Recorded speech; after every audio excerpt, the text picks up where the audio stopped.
I'm Claire. I'm a 29-year-old homemaker. I've been married to Matt, who's 34, for 4 years now. We don't have any kids. I met Matt when I was about to graduate from college. I was working part-time during peak season at a medium-sized computer store my parents owned.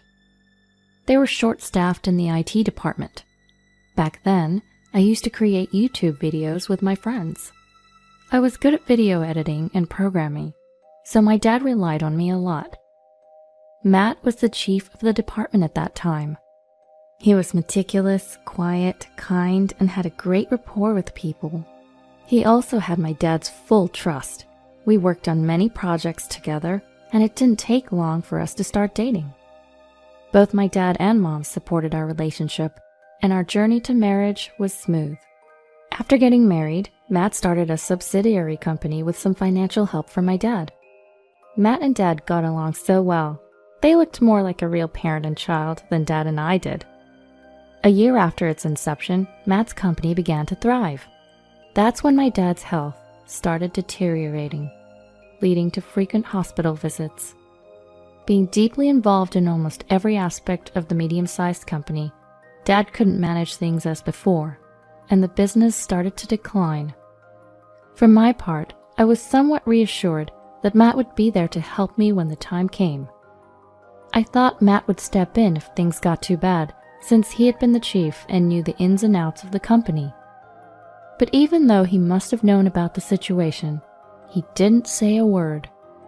I assumed Matt was waiting for Dad to ask for help, respecting his pride. However, Dad's condition worsened, requiring long-term hospitalization.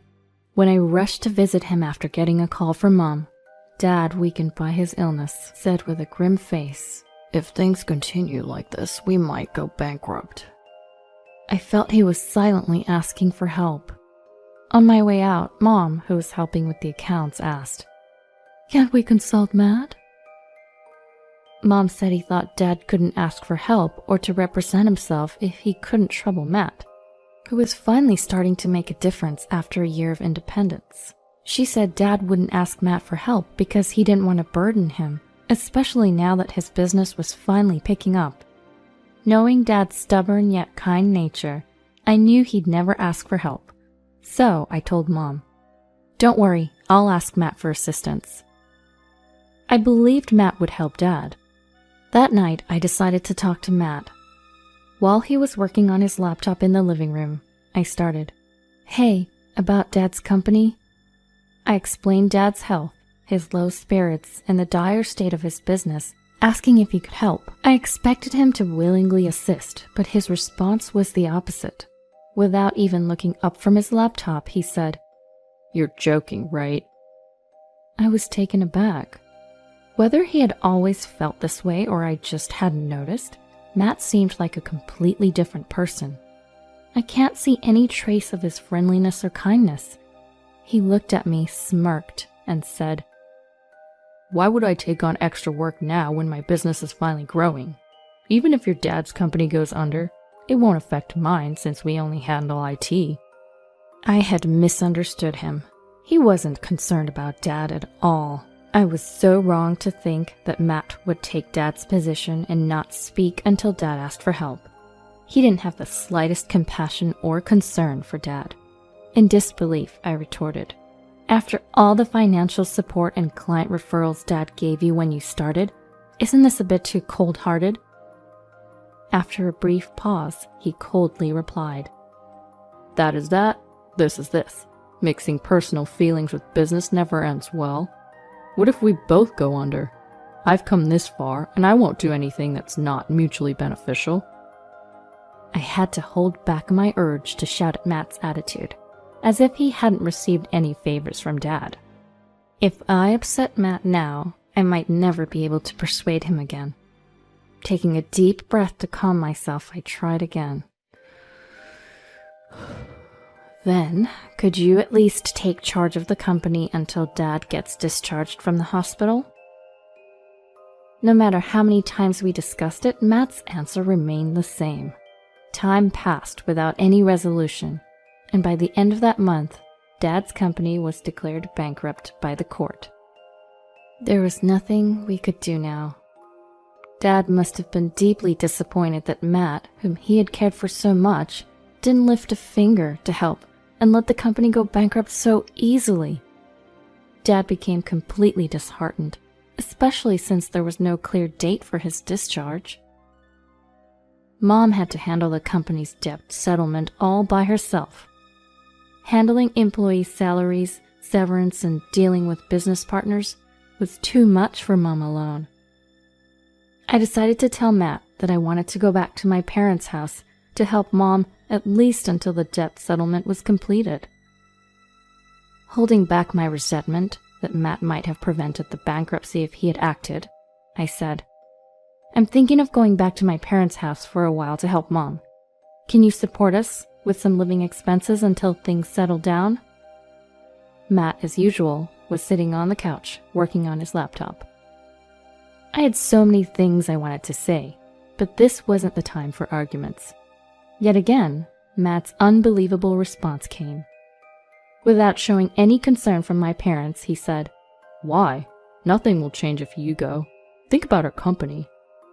Stunned by Matt's coldness, I couldn't think straight. "Excuse me? What are you talking about?" Interrupting me, Matt continued calmly. "Instead of helping a bankrupt company, you should help mine. I was thinking of assigning you to do the programming for the website of our new client." My mind went blank. "Are you serious? Why are you bringing this up now?" Cutting me off, Matt continued speaking nonchalantly. Even though he knew my parents were going through a tough time, he said, "I'm thinking of expanding the business. Claire, you're just a housewife with too much free time. Isn't it better than volunteering at your parents' place for free? Besides, it's a wife's duty to help her husband, right?" He spoke as if it was someone else's problem, only caring about his business. I couldn't contain my frustration with Matt's self-centeredness. "Why are you bringing this up now? You know this isn't the right time." Ignoring my heated response, he continued, "Actually, I've asked my big sister to help too. She called saying she got divorced and became a single mom. She asked for support. I'm offering her a place to stay at our house, so be prepared." He was practically forcing me to agree. Matt's big sister is a piece of work. She doesn't lift a finger at home, constantly wasting money, and often gets into loud arguments with her husband, leading to calls from concerned neighbors. Once, she brought her unruly kid to our house. He scribbled on our walls, broke our appliances. It was a nightmare. After all the trouble she caused, I wonder what Matt was thinking, asking her to help with the business, especially since she knows nothing about IT. He ignored my parents when they were in need, but now he's bending over backwards for his problematic big sister. I couldn't hold back any longer. "This is ridiculous. I'm not just sitting around doing nothing. How can you ignore my parents but help your big sister?" Matt, unfazed, looked at me and said, "She's family. It's natural to help her. And how I spend my money is my business. You couldn't help your parents because you don't earn anything." He was the very definition of an opportunist. I shouted back, "So we're not family? We've supported you because we consider you family. That's why your business is thriving." Yet he calmly retorted, "You're so ungrateful. Sure, you gave me a start, but my hard work built the company. Helping your parents is a waste of time. Contribute here. By the way, my sister's moving in tomorrow." I protested, but Matt just continued with his domineering attitude. "I've made up my mind. Just follow my lead. I won't allow you to go back to your parents' house." According to him, since he provides for me, I have no right to defy him.